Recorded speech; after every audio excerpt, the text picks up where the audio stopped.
Salam əziz müəllimlər, xoş gördük hər birinizi. Bu gün daha bir nəzəriyyə ilə tanış olacağıq. Albert Bandura sosial öyrənmə nəzəriyyəsi. Gəlin dərhal vaxt itirmədən başlayaq mövzumuza. Bilirsiniz ki, hər bir nəzəriyyənin məğzi mahiyyəti var. Görək bu nəzəriyyənin məğzi nədən ibarətdir. Çalışacağam asan, sadə formada mövzunu sizə çatdırıb. İlk öncə bu şəklə diqqət edək müəllimlər. Bu şəkil bizə nə deyir? Bir neçə saniyə şəklə baxaq və düşünək. Demək, uşaq atasının etdiyi hərəkəti nə edir? Müşahidə edir və təqlid edir, təkrar edir. Deməli, bu nəzəriyyə nədən bəhs eləyəcək? Hər hansı bir davranışı, tutaq ki, başqa bir insanlarda müşahidə edirik, ondan sonra onu nə edirik? Təqlid edirik, təkrar edirik. Bax, bu nəzəriyyənin mahiyyəti bu olacaq, amma indi təbii ki, daha geniş izah verəcəyik. Və yaxud da ki, kiçik bir nümunə çəkim. Uşaqlarımızı qoyuruq rəqsə, belə deyim. Gedirlər, müəllim tutaq ki, orada milli rəqsi oynayır, göstərir bir neçə dəfə və s. Uşaq da ona baxır, başlayır təkrar eləməyə. Və ya da ki, rəqsə qoymamışıq. Evdə uşaq açır YouTube-dan, televizordan, qoyur rəqsləri, başlayır özü də ona baxır, müşahidə eləyir, yadda saxlayır, sonra başlayır tətbiq eləməyə. Təkrar eləyir, düzdürmü? Demək, indi gəlin keçək bu nəzəriyyəmizi biraz daha geniş öyrənək. Artıq təqribən bildiniz ki, bu nəzəriyyənin mahiyyəti nədən ibarətdir? Burada kiçik nümunələr də çəkib ki, məsələn deyir ki, uşaq vaxtı velosiped sürməyi. Deyir, necə öyrənmisiniz? Təbii ki, başqalarına baxmışıq, nə edirik? Evdəki böyüklərdən biri və ya da ki, bacı qardaşımız nə edir? Bizə kömək edir. Özü tutaq ki, sürür və ya da ki, bizə deyir ki, nə bilim, pedalı belə fırlatmalısan, necə etməlisən? Baxırsan, təkrar edirsən. İnsan özü də nəyisə təbii ki, cəhd eləyə bilər. Heç kimi müşahidə etmədən öyrənsin. Deməli, müşahidə etmədən hər hansı bir davranışı sərgiləsin, amma bu çox vaxt aparacaq, çox zaman aparacaq, düzdürmü? Demək belə. Ona görə deyir ki, bax, bəzi pedaqoq və psixoloqlar ətraf mühitlə əlaqədə deyir ki, insanlarla qarşılıqlı münasibət zəminində öyrənmənin daha effektiv olduğunu bildirir. Yəni biz o yenə deyirəm, heç kimə baxmadan da bir nəyisə özümüz edə bilərik, öyrənəmək, amma çox vaxt gedəcək. Lakin deyir ki, ətraf mühitlə əlaqədə, sonra insanlarla qarşılıqlı münasibət zəminində öyrənmə daha effektiv baş verir. Aha, Albert deyir Bandura, bu alimlərdən biri də Albert Bandura, həmçinin də məşhur psixoloqlardan biri olub Bandura. Yeni bacarıq və davranışların deyir əldə edilməsində sosial mühitin vacibliyini xüsusilə vurğulayır. Ona görə də bu nəzəriyyə sosial öyrənmə adlanır.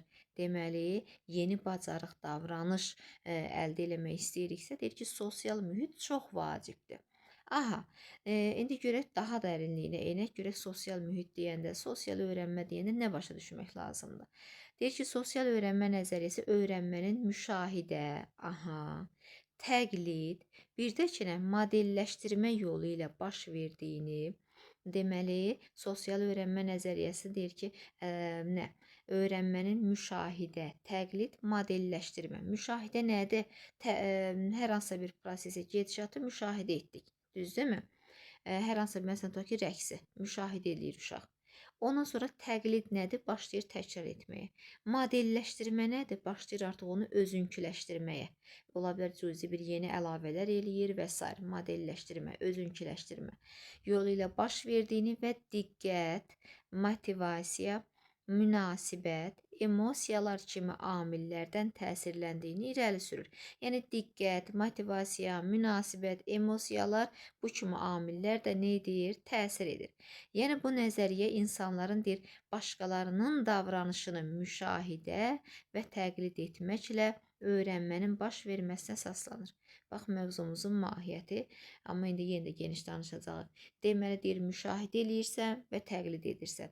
İnsanlar yeni bacarıq, baxın, yeni bacarıq və davranış öyrənərkən əvvəlcə həmin davranışı və ya bacarığı sərgiləyən insanı müşahidə edib, sonra onun etdiklərini deyir, təqlid edərək öyrənir. Bəli. Məsələn, tutaq ki, burada nümunə də verir. Siqaret çəkən atanı müşahidə edən oğul nə edəcək? Başlayacaq siqaret çəkməyə. Və ya da ki, indi Allah uzaqsın, pis vərdişi varsa atanın, uşaq da başlayacaq yavaş-yavaş onu müşahidə edib təqlid etməyə. Və ya da ki, deyir ki, belə bir cümlə var, el arasında deyir ki, əgər uşaqlarının oxumağını istəyirsənsə, uşaqlarınızın oxumağını istəyirsənsə, deyir, valideyn olaraq sən də bir kitab uzat, sən də kitab oxu. Əslində indiki dövrdə elə biz valideynlərin əlindən kitab düşmür, amma heç uşaqlar onlara kitab aç, oxu deməsən çox heç kitab açmayacaq, amma yenə də nə isə. Bunda da bir reallıq payı var ki, təbii ki, nə edir? Deyir ki, valideyn özü açıb bir kitab oxusun, deyir 1000 dəfə deməkdənsə bir dəfə et, qoy uşaq da baxıb sənə tək etsin. Bax elə bu nəzəriyyədən bax görürsünüz, əslində biz ta ki bu nəzəriyyədən heç tanış olmasaq belə, amma bu nəzəriyyənin də həyatımızda müəyyən qədər həqiqətən də payı var. Daha sonra deməli keçirik hansı hissəyə? Mən nəzəriyyələri çalışıram ki, hər zaman kitab üzərindən izah eləməyə. Məsələn, digər mövzularda PDF hazırlayıram. Amma nəzəriyyə elədir ki, müəllimlər, kitabda olan bir çox məqamlar var ki, o bizə kömək eləyəcək testlərdə. Ona görə kitab üzərindən izah eləyirəm. Burada PDF-ə ehtiyac yoxdur. Deyir ki, sosial öyrənmə nəzəriyyəsinə görə həm idrac, həm də ətraf mühit amilləri müşahidə olunan davranışa və öyrənmə prosesinə qarşılıqlı təsir göstərir. Bu nə deməkdir? Deyir ki, həm idrac, həm də ki, həm də ətraf mühit amilləri. Yəni bizim həm intellektual səviyyəmiz, həm də ətrafdakı indi deyirik ya, məsələn müşahidə elədik. Yəni ətraf mühitdə davranışımıza hər ikisi təsir eləyir. Baxın, deyir, başqa sözlə desək, insanın öyrənməsi yalnız intellektual amillərlə deyil, həmçinin sosial faktorlarla da əlaqəlidir. Bəli, yəni deyir, öyrənmə təkcə bizim öz intellektualımızla, öz ağlımızla, nə bilim, intellektualımızla bağlı deyil də, bu amillərdən asılı deyil təkcə. Sosial faktorlar da burada vacib rol oynayır. Bu o deməkdir ki, biz yalnız kitablardan deyil, yoldaşlarımız, müəllimlərimiz, nə bilim, valideynlərimiz, təlimçilərimizdən də deyir, nə edirik? Qarşılıqlı münasibətdə öyrənirik. Məsələn, to ki, açırsınız bu mövzunu özünüz oxuyursunuz, deyirsən, yox, bu mövzu mənə tam çatmadı. Təlimçinin izahına baxım, düzdürmü? Deməli, qarşılıqlı münasibətdə nə edirik? Öyrənmə baş verir. Banduranın nəzəriyyəsi təhsil sahəsində deyir, məktəb, kollec, nə bilim, universitetlərdə geniş istifadə olunur. Bandura uşaqların deyir, başqalarından necə öyrəndiklərini anlamaq üçün araşdırma aparmışdır. Deyir, onun araşdırmaları göstərir ki, uşaqlar bir-birlərini hərəkətlərini müşahidə edib kopyalayaraq, yəni müşahidə etdi, kopyaladı, təkrarladı, təqlid edirlər. Bu proses müşahidə əsaslı öyrənmə adlanır. Aha, artıq buna ad da qoyub Bandura. Deyir, müşahidə əsaslı baxdın, başqasına kopyaladın, təqlid elədin, təkrar elədin. Buna nə deyilir? Müşahidə əsaslı öyrənmə. Aha, gəlin indi müşahidə əsaslı öyrənməni biraz daha geniş öyrənək. Deyir ki, görək bizə nə deyir. Müşahidə əsaslı öyrənmə Banduranın sosial öyrənmə nəzəriyyəsinin baxın ha, əhəmiyyətli komponenti sayılır. Hə, deməli bu nəzəriyyənin ən vacib məqamı, əhəmiyyətli komponenti nə imiş? Müşahidə əsaslı öyrənmə. Deyir ki, bu elə bir metoddur ki, yəni burada insan cəmiyyətdə başqalarının emosional ifadələrini, münasibətlərini və ya davranışlarını müşahidə etmək, modelləşdirmək yolu ilə bilik və bacarıqlar əldə edir. Ola bilər ki, sən başqasını müşahidə eləyirsən, onun hər hansı bir emosional ifadələrini götürürsən və hətta ki, digər insanlarla necə münasibətdədir, onun bir yaxşı, müsbət münasibətini götürmüş olsan ki, digər insanlarla gör necə ta ki, zərif davranır belə və s. Və ya davranışlarını, digər davranışları müşahidə edib modelləşdirirsən, özünküləşdirirsən. Bandura vurğulayır ki, insanlar başqalarını kör-körənə təqlid etməkdənsə onların gücləndirici davranışlardan açıq şəkildə öyrənə bilərlər. Gücləndiricilər də deyəcək. Yəni, hansısa davranış o davranışdan sonra yaranan nəticələrə görə formalaşır. Baxın, yəni hansısa davranış o davranışdan sonra yaranan nəticələrə görə formalaşır. Bu nə deməkdir? Gücləndirici. Ya sənə belə deyim də, mükafat verilir o davranışın nəticəsində və ya da ki, cəza. Biz deyir ki, bir davranış gücləndirilirsə, yəni mükafatlandırılırsa, gələcəkdə onun təkrarlanma ehtimalı daha da yüksək olacaq. Bəli. Əgər hansısa davranış, məsələn, tutaq ki, həmin şəxs cəza alırsa, deməli, nə müşahidə edən həmin davranışı təkrarlamaqdan nə edəcək? Çəkinir. Həqiqətən də əslində elədir. Bax, burada nümunə də çəkib. Ta ki, övladdan biri, evdəki uşaqlardan biri nə edir? Dərslərini yaxşı oxuyur və ya da ki, başqa dərs olmasın, başqa bir nəsə. Lap elə dərsi deyək. Valideyn onu mükafatlandırır ki, hə, sənin bu həftə ta ki, nə bilim, müəllim səndən razı qalıb, dərslərində yaxşı çalışmısan və s. Onu mükafatlandır. Evdə olan digər uşaq da baxır ki, hə, bacımı, qardaşımı mükafatlandırır, qoy mən də yaxşı oxuyum. Və ya da ki, uşaq əgər Evdəki uşaqlardan biri dərsin tapşırığını yaxşı oxumayıb, nə bilim, yerinə yetirməyib, valideyn onu cəzalandırır. O birisi tezkən baxır ki, mən də oxumasam mən də cəza alacağam. Deməli, bax, gücləndiricilər deyir ki, bu prosesi daha da effektlidir, düzdürmü? Və hətta ki, adi gündəlik həyatımızda misal çəkək. Baxın, sosial şəbəkənin belə deyim də tuğyan etdiyi bir dövrdəyik, hə? YouTube-u, TikTokerlər ən məsəl. İndi təbii ki, bunların içində o heç ən biraz hansı səviyyədə deyək, indi bu dəqiqə təbii ki, hər sosial şəbəkədən insan müsbət cəhətdən də istifadə edə bilər, mənfi cəhətdən də. İndi ən gündəmdə olan bu dəqiqə TikTokdur, düzdürmü? Və təbii ki, oradan da insan istəsə özü üçün nələrsə yaxşı bir nələrsə öyrənə bilər. Amma şagirdlər, nə bilim, övladlarımız baxırlar, deyirlər ki, bu TikToker ilə belə gündəmə gəldi, bunun baxış sayı çox oldu, bu belə oldu, elə oldu, mən də gələcəkdə TikToker olum. Görürsünüzmü? Həqiqətən də baxır, müşahidə eləyir, deyir ki, qoy mən də TikToker olum. Hə, nə bilim, baxış sayım bu qədər gəlsin, və də ki, mən də elə hazır açım canlı, nə bilim, işə getməyim, neynəməyim, rahat yol oxumayım, neynirəm, oxuyub neçə elə əziyyət çəkəcəm, düzdürmü? Açım deyirlər, mən də bir canlı TikToker kimi orada, nə bilim, bir-iki nədənsə danışım, düzdürmü? Baxın, həqiqətən də əslində elədir. Baxırlar, təkrar edirlər. Ondan sonra çox misal çəkmək olar. Deməli, belə ona görə artıq get-gedə şagirdlər oxumaqdan uzaqlaşır. Deyirlər ki, neyinirik ki, elə asan yolu budur da, mən də böyüyəndə TikToker olum. Nəysə. İndi deməli bu gücləndiriciləri də bildik. Bir də burada nə var müəllimlər? Müsbət rəyin vacibliyi vurğulanır. Qələmimiz hara getdi? Müsbət rəyin vacibliyi. Hə, bu deməli müsbət rəyin vacibliyi yəqin ki, aşağı hissədə görürsünüz. Çünki bu hissə bir dəqiqə qələm bura düşür. Görün bunun yerini hə dəyişək. Müsbət rəyin vacibliyi. Məsələn, tutaq ki, belə deyək də, övladımız olsun, şagirdlərimiz olsun, fərq eləmir. Hər hansısa bir davranışına görə müsbət rəy ver. Təbii ki, onun idrakına yönəlik, onun getdiyi, nə bilim, keçdiyi prosesi dəyərləndir, düzdürmü? Bu da onun davranışına çox müsbət təsir edəcəkdir. İndi keçək mövzumuzun digər hissəsində görək nələr var. Demək belə, bu hissəni bayaqları dedik. Deməli, müşahidə əsaslı öyrənmədə əsas komponent, daha doğrusu belə deyim, sosial öyrənmədə əsas komponent nə oldu müəllimlər? Müşahidə əsaslı öyrənmə, düzdürmü? Deməli, bu nəzəriyyənin canı mahiyyəti müşahidə etməkdir. İndi deməli, Bandura belə bir müşahidə aparıb. Deməli, Bobo Dol eksperimenti. Bobo Dol, o da bir yəni oyuncaqdır. O vurursan özünə tərəf qayıdır, o tipli bir oyuncaq.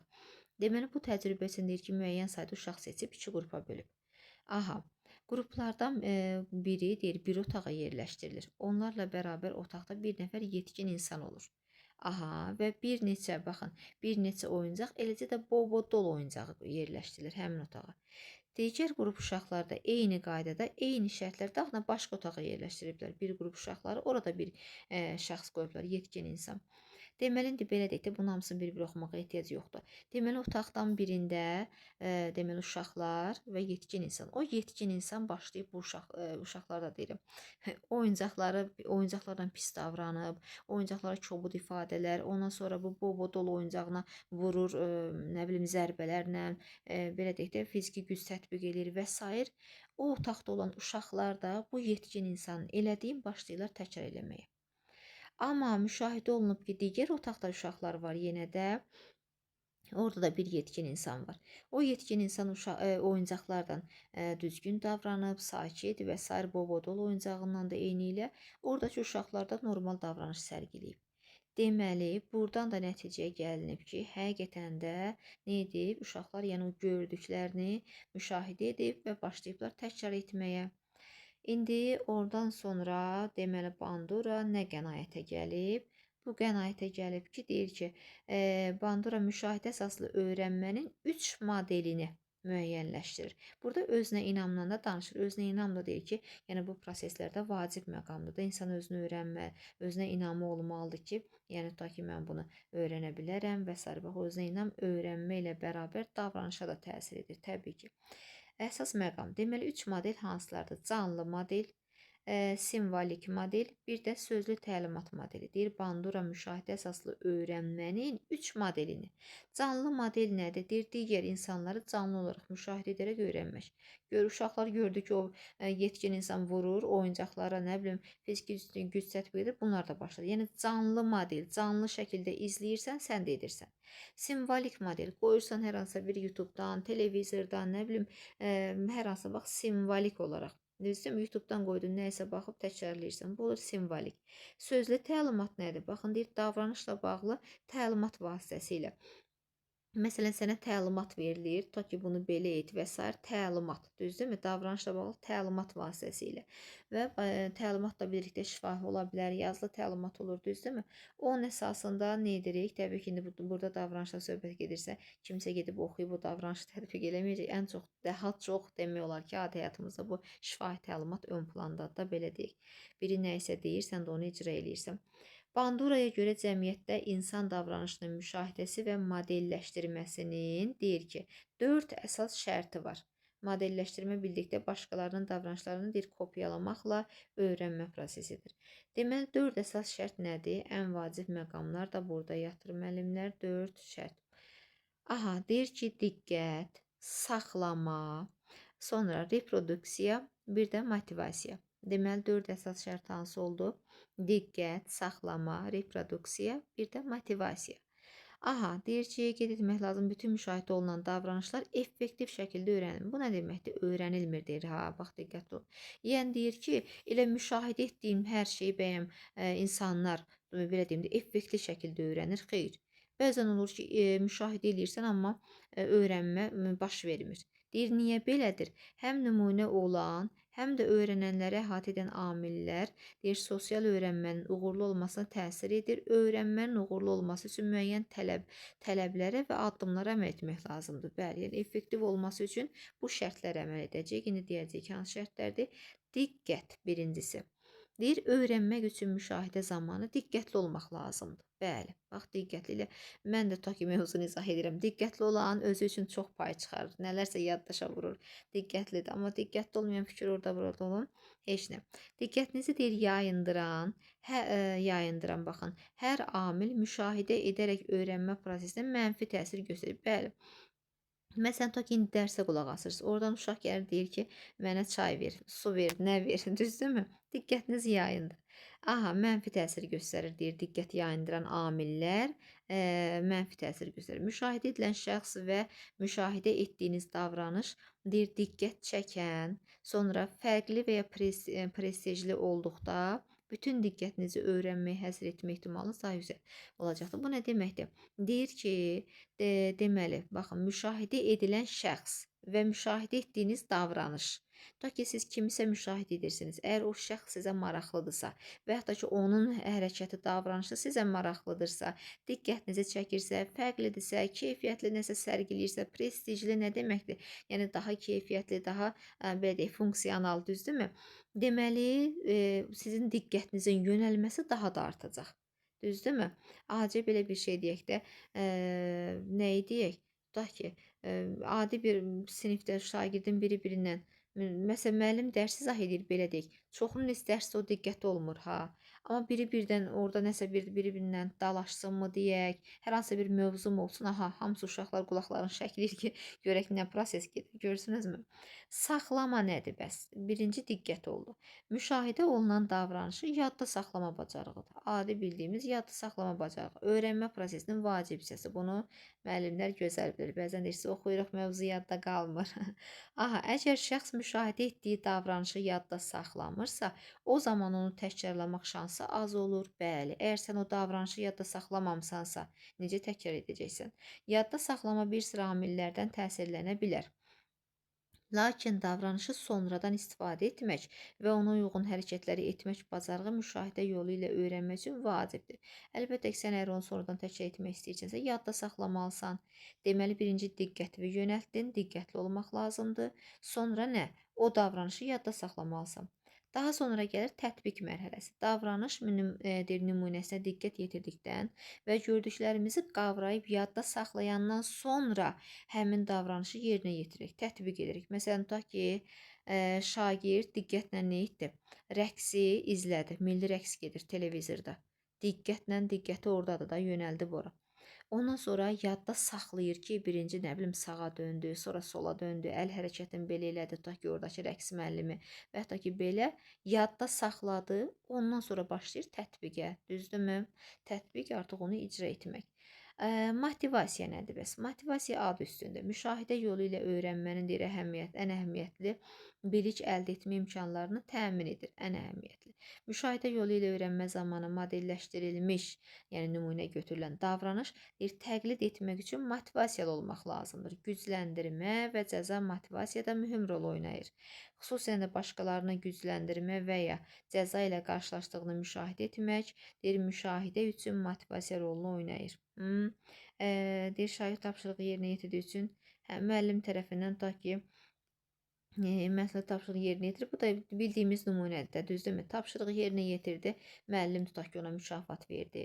Şagird yaxşı bir əl işi gətirdi, bir şagird sən ona diplom verdin, sertifikat verdin, o bir şagird deyəcək ki, qoy mən də eləyim, müəllim mənə diplom versin, sertifikat versin və yaxud da ki, hər hansı bir tapşırığı yerinə yetirməyib cəza verdinsə o şagirdə, o biri şagird artıq onu təkrarləməyə qorxacaq. Bax, bayaqlar sosial şəbəkə deyirik ki, günümüzün ən çox biraz bəlası deyək, yoxsa necə? Tutaq ki, nə edirlər? İnsanlar bir-birini təhqir edir bu dəqiq sosial şəbəkələrdə. Bir-iki şəxsi cəzalandırandan sonra o birisilər artıq qorxur, çəkinir ki, mən də bunu eləsəm, mənə də cəza gözləyəcək. Düzdürmü müəllimlər?